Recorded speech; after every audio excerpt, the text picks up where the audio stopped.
Hello, আসসালামু আলাইকুম। এই দেশি সামনে এই যে আমার দেশি দেশিরে পরে ভিডিও করি, আগে আপেল করে লই। দেন এই যে আপেল গাছ, আপেল গাছটা দেয় না। হ্যাঁ, এই যে আপেল গাছ হয়ে রয়েছে, আপেল দিয়ে তলে রয়েছে, কিন্তু আপেল আমাকে দিব না, আপেল আমাকে দিব না, আপেল আমাকে খাইতেও দিব না।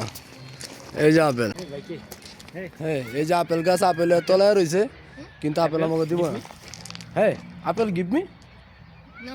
give me, give me, no. Hey, okay, give me apple.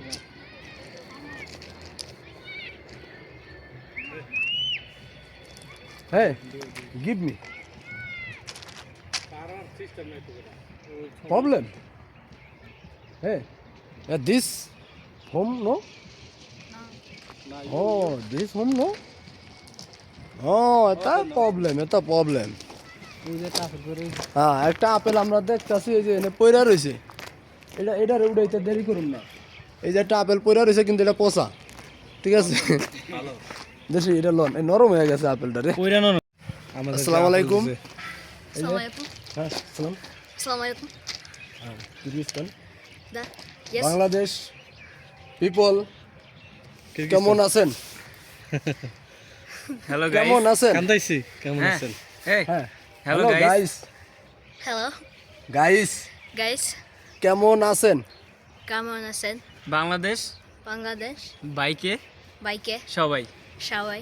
আমি ভালোবাসি, বাংলাদেশ আমি আমি ভালোবাসি ভালোবাসি বাংলাদেশ আপনাদের আপনাদের সবাইকে বাংলাদেশের বাংলাদেশের সবাইকে।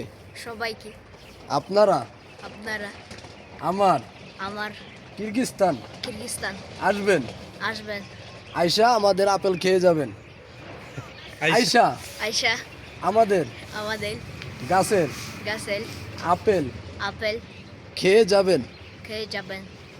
আমি আমি এই ভাইদের এই বাইরের আপেল আপেল গিফট করলাম, গিফট করলাম তাদেরকে তাদেরকে। আমি আমি ভালোবাসি। ভালোবাসি। আসসালামু আলাইকুম। আসসালামু আলাইকুম।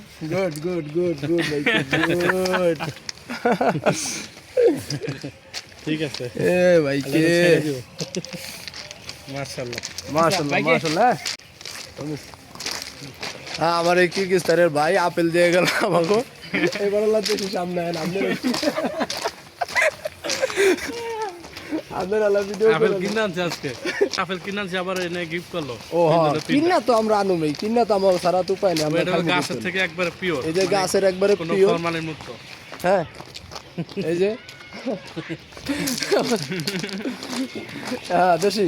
এবার আল্লাহ জোস বলেন। মামা হ্যাঁ? জোস জোস একবারে দুইটাই হইবো তো, দুইটাই হইবো না দুই কেমনে? হ্যাঁ মেয়ে ধোয়া ধুই এইসব জিনিস ধোয়া লাগে না, কারণ আমরা ফরমালিনটা খাই না, কারণ আমরা বিদেশে থাকি। বুকের ফুটলা দিয়ে খাই লাই তুই। না একবারে হুম। মিষ্টি। মানে বিষয়টা হয়েছে কি, আমরা গাছতলা গেছিলাম আপেল খাইতে, তো ওই টাইমে আর একজনের গাছ, ওইটা তো এক পিচ্ছি ছিল সামনে, পিচ্ছি বলতেছে এটা প্রবলেম, এটা আমাদের গাছ না, আর একজনের গাছ। তো আমরা বললাম ঠিক আছে তাহলে চলে যাই। আমরা তো আপেল কিনে খাই, আপেল কেজি মাত্র 40 টাকা 50 টাকা ফরমালিন ছাড়া। তারপরে আমরা অনেক দূর চলে আসছি, অনেক দূর চলে আসার পরে এই পিছন থেকে পিচ্ছিটা দৌড়ায় আসছে আপেল হাতে নিয়ে, তাদের গাছ থেকে আপেল পাইরা দৌড়ায় না আমাদের সবাইকে এক পিস করে আপেল দিয়ে গেল। আর তার সাথে একটু কথা বললাম, খুবই ভালো। আর কিরগিজস্তানের সবাই খারাপ না, তবে বেশি অংশ খারাপ। বেশিরভাগ লোকই খারাপ। ওরা মানুষ বাঙালি পছন্দ করে না, মানে ওরা অন্য কোনো মানুষই পছন্দ করে না। ও কথা হলে এই দেশে আমরা একলাই থাকুম তোর আবিকা, ঠিক আছে? আর এই দেশে আমরা আইলেই ওরা খালি টাকা চায়। কিছু কিছু বাচ্চারা আছে এই দেশে আইলেই খালি কয় give me money, give me money. Give me মানিটা কই পাইম? ও তাহলে বাচ্চাদের সাথে দেখা হইলে গিফট মি মানি। এসব ধরে আমরা ঘুরতে আইলেই বাচ্চারা সালাম সুলাম দিয়া কাছে আসে, কাছে আইসেই কয় গিভ মি মানি। মানে গিভ মি মানি, ওগুলো কি এত গিভ মি মানি পাই মুখ? এই দেশে আইসি কাম করতে আসি, বেতনই পাই না ঠিক মতন। আমাকে তো না ঠিক মতো বেতনই।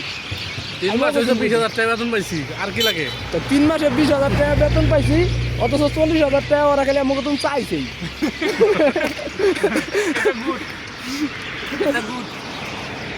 রাস্তা বাইরে নিয়ে পরে যেভাবে চাইছে যদি 1 টাকা করেও দিতাম 40,000 টাকা দেওয়া লাগতো। তো এটা আসলে ফকিনির মতো আচরণ করে বেশি, পোলাপানগুলা খালি গিফট বিমানি। যাই হোক আপনারাও আইবেন, অন্তত এই দেশে এলে বেতন না পাইলে আপেল পাইবেন। হ্যাঁ ঠিক।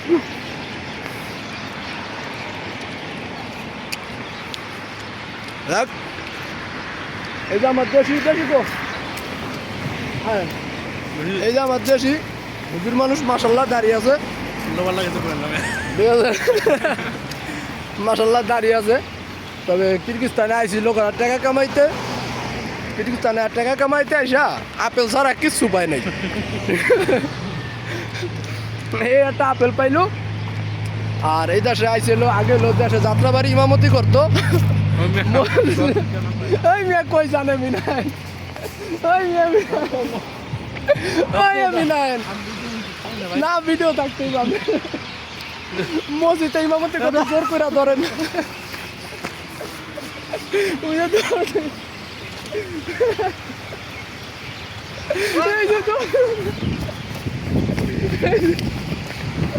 এই যে দৌড় দিচ্ছে, এই যে দৌড় দিচ্ছে।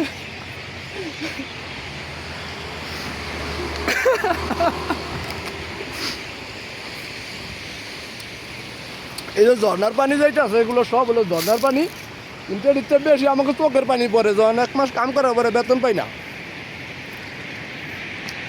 ওই যে আমার দেশি ডর ওই পানা জায়গা দিলে ভাই কত নাকা। আর ওই দেশে আয়া কেমনে কেমনে জানি একটা আলতা কিনে লাগছে, কেমনে কি কিনছে এক কম না, টাকা কিন্তু পাই না, কিন্তু এক কম দেবো না। আর আমার ওই দেশি যার কথা বলতেছিলাম যাত্রাবাড়ি, যেমন কিনছি টাকা পাই পাই না পাই না পাই যেমন কিনছি। আর এই দেশে এই আমার দেশি, এই দেশি চালু হয় যাত্রাবাড়ি ইমামতি করতো, ভালো টাকা বেতন পাইতো। কই দেখা যায় না গা, হ্যাঁ ওই যে দূরে দেখা যায়, ভালো টাকা বেতন পাইতো। বেশি টাকার আশা এই দেশে আইছে, মানে এই দেশে আইসা 3 মাস পরে, হ্যাঁ ভাই কার দোষ? দালালের দোষ। আর দালালের কথা শুনলাম, আর এই দেশে আইসা পুটকি মারাটা খাইলাম। যাক হ্যাঁ, ওর বেতন দেয় না, বেশ ভালো কথা। প্রতি মাসে 10,000 করে টাকা দিল হয়তো। আবার এর মাঝখানে যে আসছি 3 মাস হয়ে গেছে অলরেডি, আবার সামনে 3 মাস নাকি কোনো কামই থাকবো না। ওই সময় তো টাকাই দিব না, আর দেশে তাই না খাওয়া লাগবো। তাইলে আমরা এই দেশে দালালাই না কি গেল, তাহলে এগুলো দোষটা ছিল কপালের। আর কি লেগে দালালের কথা শুনলাম আর পুটকি মারাটা খাইলাম, এটাই আমার কথা। আমরা এই দেশে আইছি, আমরা টাকা পয়সা পাই না, ভালো কথা, এক সপ্তাহ কাম নাই। ওই যে আমার দেশে ওই কোনো তো ডিল মারতেছে আমারে, আমি ভিডিও করে দেখা। ওই দেশি 40,000 টাকা বেতন পাইতো মসজিদে যাত্রাবাড়ি, অনে কত 20,000 টাকা। আর এমনি আছে না দোয়া পড়লে দেখা যায়, মসজিদে দোয়া পড়লে হাতের মুঠের ভিতরে 200-400 দিয়া যাইতো। এভরিথিং মিলে দিলা, এভরিথিং মিলে দিলা 40-50,000 টাকা পাইতো। ভাই যদি আমরা আইসাও কই, কিন্তু এটা সিরিয়াস, আসলে খুব কষ্টে আছি আমরা। আর এই যে আমার দেশে মসজিদ ইমামতি করতো, খুব ভালো একটা সম্মান নিয়ে আসছিল, মুয়াজ্জিন ছিল।